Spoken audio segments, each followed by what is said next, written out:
इंदौर में जहरीले पानी से मौत का आंकड़ा लगातार बढ़ता जा रहा है। जहरीले पानी से 15 लोगों की मौत हुई है। पार्षद का यह कहना है, जो स्थानीय पार्षद हैं उनकी तरफ से यह बयान सामने आया है। एक आदमी की हालत गंभीर है। बीजेपी पार्षद ने यह बयान दिया है। इंदौर के भागीरथपुरा के पार्षद ने यह दावा किया है।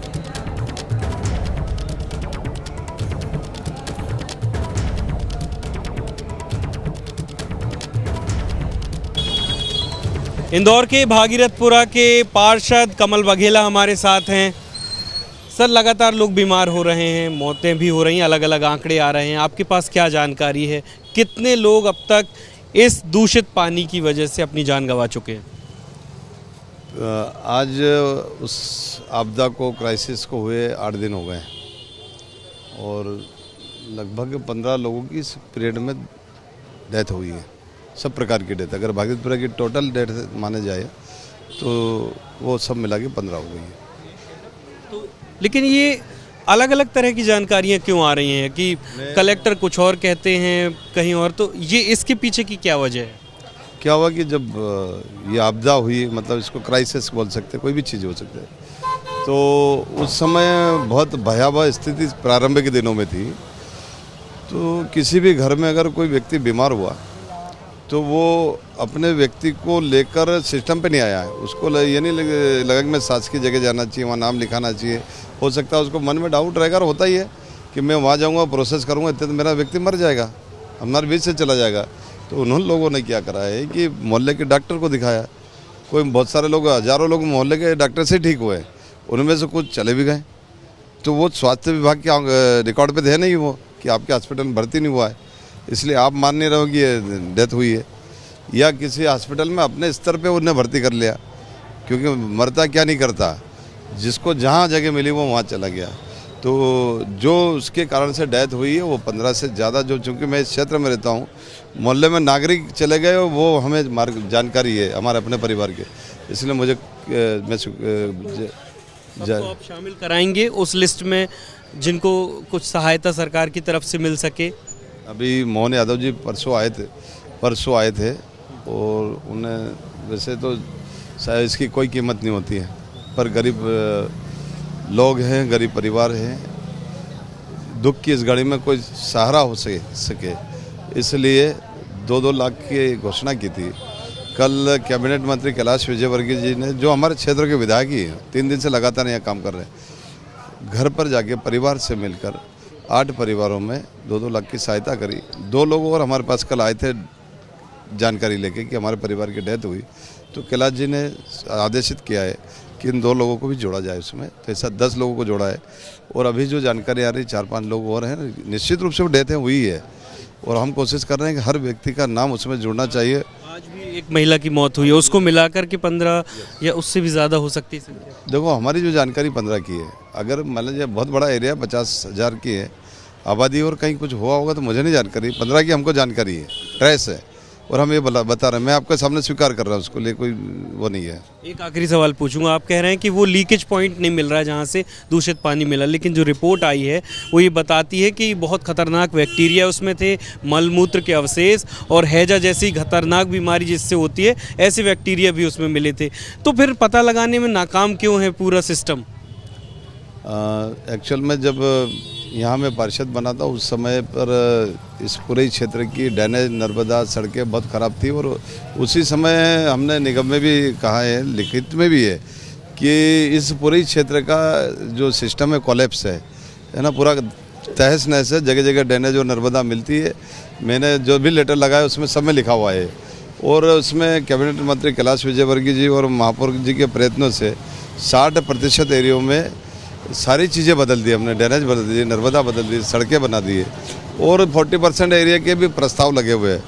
लेकिन वो काम करते करते समय लगा, चूँकि लगेगा ही वो, क्योंकि एक साथ ना तो खोज सकते थे ना बदल सकते थे, और काम लगातार चल रहा है। और कुछ चीज़ें कमियां हैं, उसकी शिकायत मैंने की है CM साहब से, कि अगर 40% एरिया को भी अगर हम ठीक कर देते तो शायद कम होता, लेकिन इस क्राइसिस से उसका कोई लेना देना नहीं। मेरा फिर आपसे कहना भी है, और मैंने कलेक्टर महोदय से कहा है, और कमिश्नर साहब से भी कहा है, माननीय मंत्री जी ने भी सही संज्ञान में डाला है कि जो पानी उस दिन आया था और जो स्मेल आई थी, उसको ढूंढना चाहिए। और 8 दिन हो गए यहाँ किसी प्रकार का लीकेज सीपेज या कहीं नर्मदा ढोलती हुई या कोई नाला नहीं मिला है अभी तक। पर ये समाधान तो नहीं है ना, कब तक ये ऐसा पानी पीना पड़ेगा, कब तक खतरे के साए में जिएंगे लोग? अभी पिछली वो घटना के बाद 3 बार सप्लाई और हो गया है, पानी ठीक आ रहा है। वही घटना दुर्भाग्यपूर्ण है। और कुछ मिलाता है तो क्लोरीन ज़्यादा हो या कुछ हो सकता है उसमें। अभी पिछले 3 दिन से कुछ भी नहीं, मैं उसी पानी को पीता हूँ। मेरे क्षेत्र में कई लोग ऐसे जो आरओ भी नहीं लगाते हैं, हम कोई फिल्टर नहीं लगाते हैं, उसी पानी को हम पी रहे हैं। तो देखिए, जो इंदौर में पार्षद हैं वो ये दावा कर रहे हैं 15 लोगों की जहरीले पानी की वजह से मौत हुई है। मध्य प्रदेश की पूर्व मुख्यमंत्री और बीजेपी नेता उमा भारती अपनी ही सरकार पर सवाल उठा रही हैं। उमा भारती ने मध्य प्रदेश सरकार पर सवाल उठाए। गंदे पानी से मौत सरकार के लिए शर्मिंदा और कलंकित करने वाला। सबसे साफ शहर में मौत का आंकड़ा बढ़ रहा है। उमा भारती ने मौत के बाद मुआवजे पर भी सरकार को घेरा है। जिंदगी की कीमत 2 लाख रुपए नहीं होती, यह कहना है उमा भारती का। सरकार को पाप का घोर प्रायश्चित करना होगा। उमा भारती ने अपराधियों को कठोरतम दंड देने की मांग की है। तो बीजेपी नेता उमा भारती ने मध्य प्रदेश की मोहन यादव सरकार पर बड़े गंभीर सवाल उठाए हैं। क्या कुछ कहा है उमा भारती ने, आपको बताते हैं। इंदौर में गंदे पानी पीने से हुई मौतें हमारा प्रदेश, हमारी सरकार और हमारी पूरी व्यवस्था को शर्मिंदा और कलंकित कर गई। जहर मिला पानी जिंदगियों को निगल गया। इंदौर में मौत का आंकड़ा बढ़ रहा है। जिंदगी की कीमत 2 लाख रुपए नहीं होती है। परिजन जीवन भर दुख में डूबे रहते हैं, यह कहना है उमा भारती का। इस पाप का घोर प्रायश्चित करना होगा। पीड़ित जनों से माफी मांगनी होगी। जो भी अपराधी हैं उन्हें सजा देनी होगी। मोहन यादव जी, परीक्षा की घड़ी है। तो सीधे सवाल मोहन यादव से उमा भारती ने किया है। मध्य प्रदेश के मुख्यमंत्री हैं। इंदौर में जहरीले पानी से लोगों की मौत हुई है और जिसके बाद अब उमा भारती ने सवाल खड़े किए हैं। स्थानीय पार्षद ने यहां पर 15 मौतों का दावा किया। हमारे संवाददाता अंबुज पांडे हमारे साथ इस वक्त लाइव जुड़ रहे हैं इस बड़ी खबर पर। अंबुज, सरकार आखिर कर क्या रही है? हाईकोर्ट में आज स्टेटस रिपोर्ट भी देनी है, लेकिन जहरीले पानी की सप्लाई हो कैसे गई? सरकार कहां आंख पर पट्टी बांधकर बैठी हुई थी मध्य प्रदेश में जो जहरीले पानी की सप्लाई होने देती रही? देखिए विशाल, मैं आपको बता दूं कि इस पूरे मामले में ये जो पूरा घटनाक्रम घटा है ये एक दिन का नहीं है या अचानक से हुई कोई घटना नहीं है। सालों से शिकायतें की जा रही थी।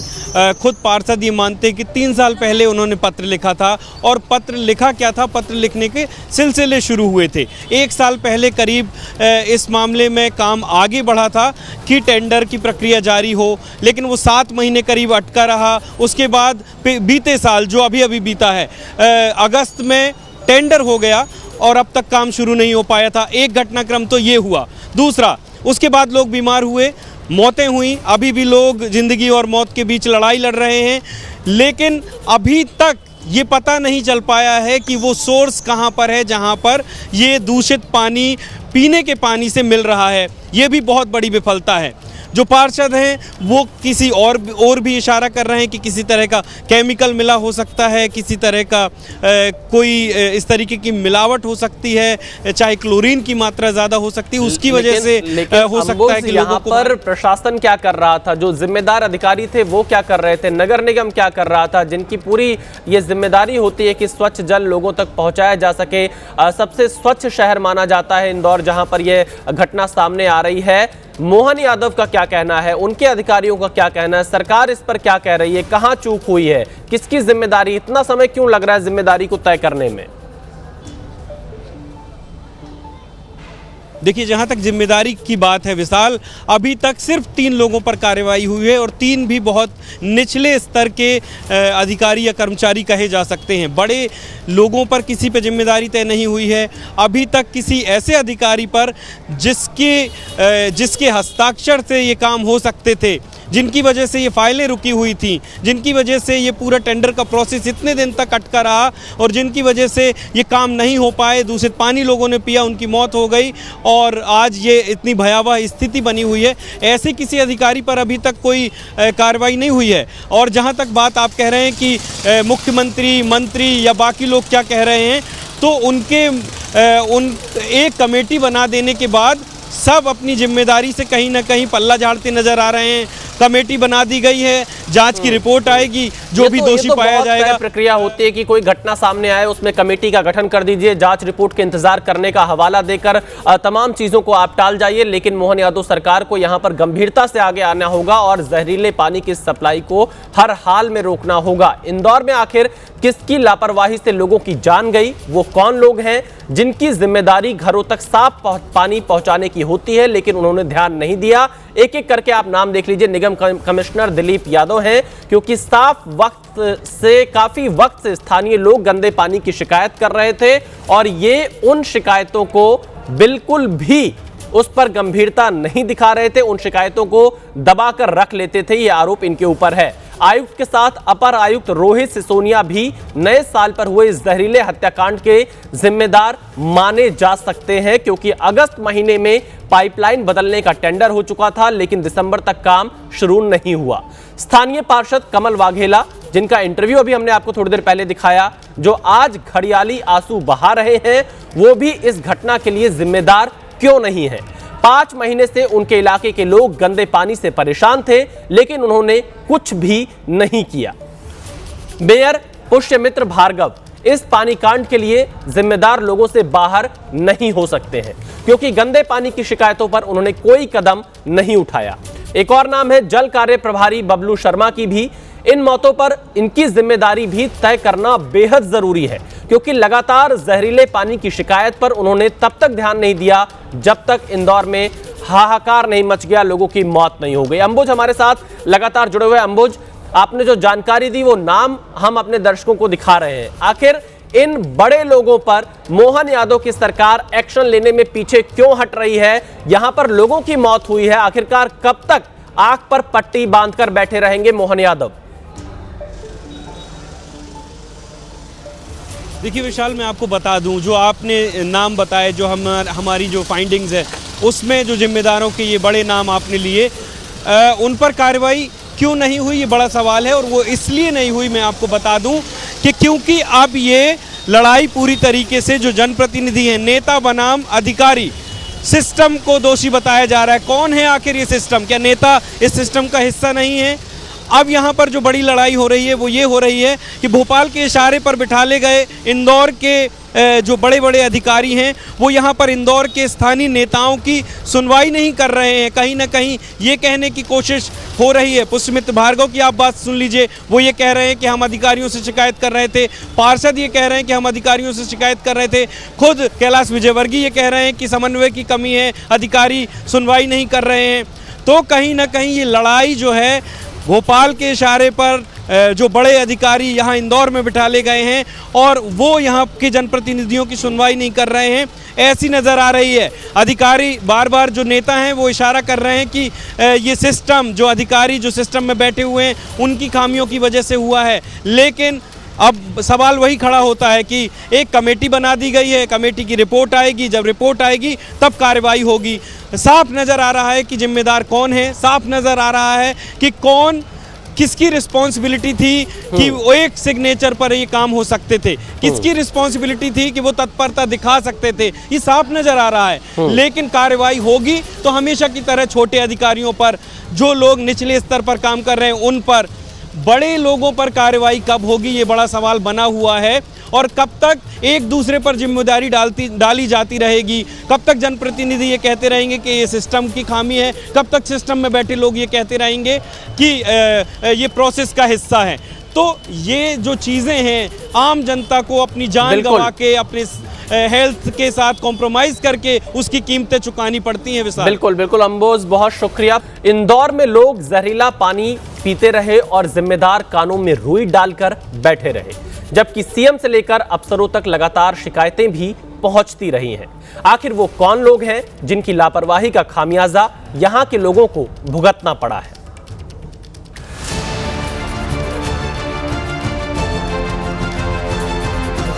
जनप्रतिनिधि और अधिकारियों के बीच तालमेल का नगर निगम में अभाव लगता है। वो अभाव, उसको भी हम ठीक करेंगे। कल हम बैठक लेके। मतलब साफ है, इन मौतों के लिए जहरीला पानी जिम्मेदार नहीं है, बल्कि जहरीला हो चुका ये सिस्टम और उसके अधिकारी जिम्मेदार हैं। क्योंकि कभी इनकी जहरीली लापरवाही जनता पर भारी पड़ती है तो कभी इनका नकारापन समय से पहले लोगों को मौत की नींद सुला देता है, जैसा इंदौर के भागीरथपुरा में हुआ है। इन मौतों के लिए जिम्मेदार चेहरों में से एक निगम कमिश्नर दिलीप यादव हैं, क्योंकि काफी समय से स्थानीय लोग गंदे पानी की शिकायत कर रहे थे और ये उन शिकायतों को सिहराने के पास तकिए के नीचे दबाकर सो रहे थे। आयुक्त के साथ अपर आयुक्त रोहन सिसोदिया भी नए साल पर हुए जहरीले हत्याकांड के जिम्मेदार हैं, क्योंकि अगस्त महीने में पाइपलाइन बदलने का टेंडर हो चुका था, लेकिन दिसंबर तक काम शुरू ही नहीं हुआ। तो जवाब दे रहे हैं, आपको क्या हो रहा है? वो हमारे लीडर है। तो घंटा बोलेंगे मुझे? वो हमारे लीडर तो क्या करेंगे? हमारे 10 लोग मर गए, हम पूछे नहीं सवाल। कुछ भी बोलोगे कि हमारे क्या पूछा है? क्यों नहीं स्थानीय पार्षद कमल वाघेला को इन मौतों के लिए जिम्मेदार ठहराया जाए? 5 महीने से लोग गंदे पानी से परेशान थे, ये क्या कर रहे थे? हाँ, जब मौतों पर मीडिया ने विधायक और मंत्री कैलाश विजयवर्गीय से सवाल पूछे तो अपने नेता के लिए हेकड़ी दिखाने में ये पीछे नहीं रहे। आखिर देश के सबसे साफ सुथरे शहर में ऐसा कैसे हो गया? कैसे महीनों से शिकायतों के बाद भी अधिकारी कानों में रुई लगाए रहे?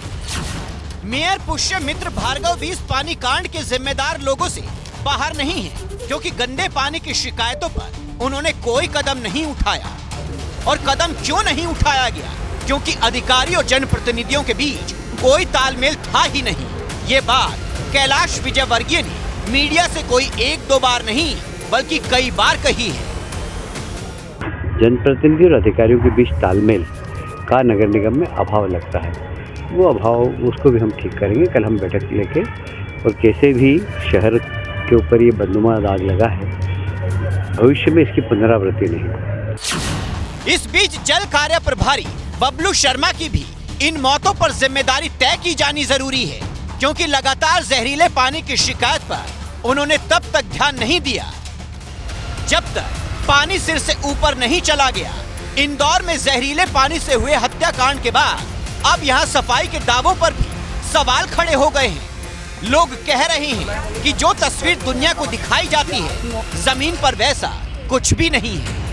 इंदौर जो देश का सबसे स्वच्छ शहर है, उसकी एक तस्वीर ये भी है। आप देखिए किस तरीके से ये एक गली है, ये इस तरीके का कोई किसी की प्राइवेट प्रॉपर्टी नहीं है। ये इसी भागीरथपुरा इलाके के मोहल्ले की एक गली है, जिस तरीके से ये कीचड़ से भरी हुई है, ये स्वच्छता की कहानी बताती है।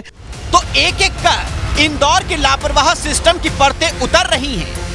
आगे बढ़ते हैं। जम्मू कश्मीर के बारामूला में लैंडस्लाइड हुआ है। बारामूला श्रीनगर मुजफ्फराबाद नेशनल हाईवे पर भूस्खलन की वजह से ट्रैफिक रुक गया। सड़क पर से मलबा हटाने का काम जारी है। लोगों को इस रूट पर अभी यात्रा नहीं करने की सलाह दी गई है। तो बारामूला श्रीनगर हाईवे पर यह लैंडस्लाइड हुआ है और भूस्खलन की वजह से ट्रैफिक रुक गया। सड़क पर से मलबा हटाने का काम जारी है। लोगों को इस रूट पर अभी यात्रा नहीं करने की सलाह दी गई है। तस्वीरें आप देखिए, बारामूला श्रीनगर हाईवे पर लैंडस्लाइड के बाद की तस्वीरें हैं। पूरा ट्रैफिक रुक गया है। अब लोग वहां पर फंसे हुए हैं। फिलहाल यात्रा नहीं करने की सलाह दी गई है। ये भूस्खलन की तस्वीरें आप बारामूला से देख रहे हैं, जम्मू कश्मीर के, जहां पर भूस्खलन के बाद से यातायात को रोक दिया गया है। लोगों को आगे न जाने की फिलहाल के लिए सलाह दी गई है, जब तक वहां से मलबा हटाया नहीं जा रहा है। मलबा हटाने का काम लगातार जारी है और इस वक्त इस रूट पर यातायात को रोका गया। लोग आप देख सकते हैं किस तरह से जब भूस्खलन हो रहा है, अपनी गाड़ियां पीछे उन्होंने रोकी हुई थी और फिर पीछे की तरफ जा रहे हैं, क्योंकि भूस्खलन काफ़ी बड़ा ये दिखाई दे रहा है और फिलहाल मलबा हटाने का काम जारी है। तो जम्मू कश्मीर में बारामूला श्रीनगर हाईवे की आप ये तस्वीरें देख रहे हैं, जहां पर लैंडस्लाइड की वजह से हाईवे पर पूरा ट्रैफिक रुक गया है। लोगों को आगे ना जाने की सलाह स्थानीय प्रशासन के द्वारा दी गई है। बड़ी खबर हरियाणा के महेंद्रगढ़ से आपको बता दें, जहां पर युवा योद्धा सम्मेलन में बोलते हुए जननायक जनता पार्टी के अध्यक्ष अजय चौटाला ने विवादित बयान दिया है। कहा कि देश की जनता को शासकों को गद्दी से खींचकर सड़कों पर दौड़ाकर पीटने का काम करना पड़ेगा। जनता को वैसा ही करना होगा जैसा कि बांग्लादेश, नेपाल और श्रीलंका में हुआ है।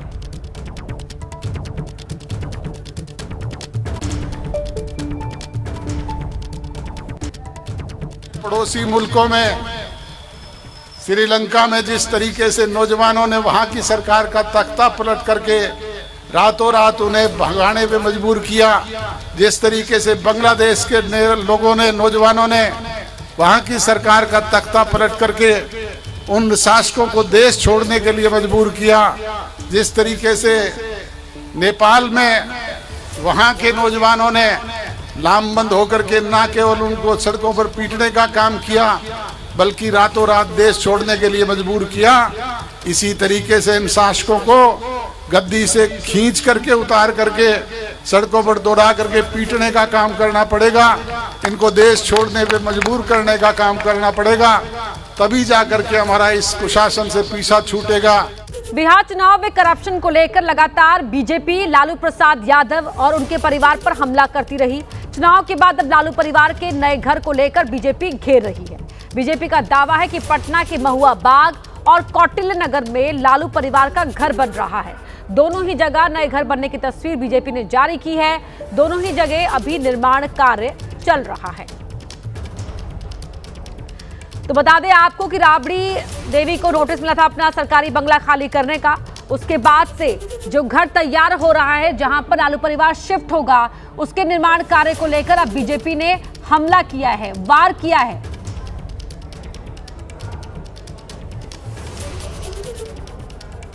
देखिए, सत्ता सेवा का माध्यम होना चाहिए, सत्ता भोगने का माध्यम नहीं होना चाहिए। मकान पे मकान बन रहा है, जमीन पे जमीन आ रहा है। बिहार के लोगों को ये जानने का हक है, बिहार के लोग निश्चित रूप से, देखिए, बिहार के लोग को जानने का हक है कि लालू जी, आपका परिवार सुबह से शाम गरीब गुरबा गरीब गुरबा गरीब गुरबा। महुआ बाग में आलिशान बंगला बन रहा है।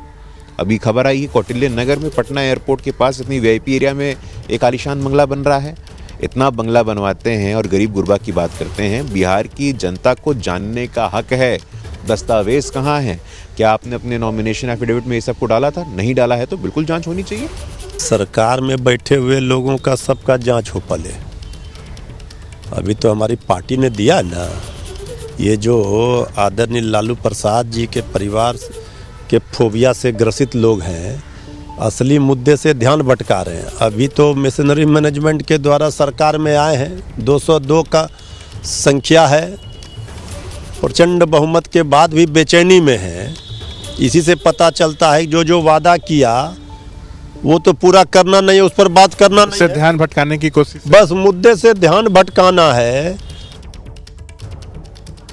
तो कौटिल्य बाग वाले घर, महुआ बाग वाले घर, इसको लेकर सवाल उठा रहे हैं। कौटिल्य नगर में जो घर बन रहा है उसके निर्माण कार्य पर भी बीजेपी ने यहां पर सवाल उठाया कि गरीब गुरबे की बात करने वाला लालू परिवार जब अपने घर की बात पर आता है तो देखिए किस तरह से महल का निर्माण करवा रहा है। जवाब दे जनता को कि आखिरकार किस आधार पर वो गरीब का दर्द समझने का दावा करते हैं, क्योंकि खुद उन्हें अपने रहने के लिए आलीशान घर चाहिए और जिस घर का निर्माण लंबे वक्त से चल रहा है, ऐसा निर्माण कि वो खत्म ही नहीं हो पा रहा।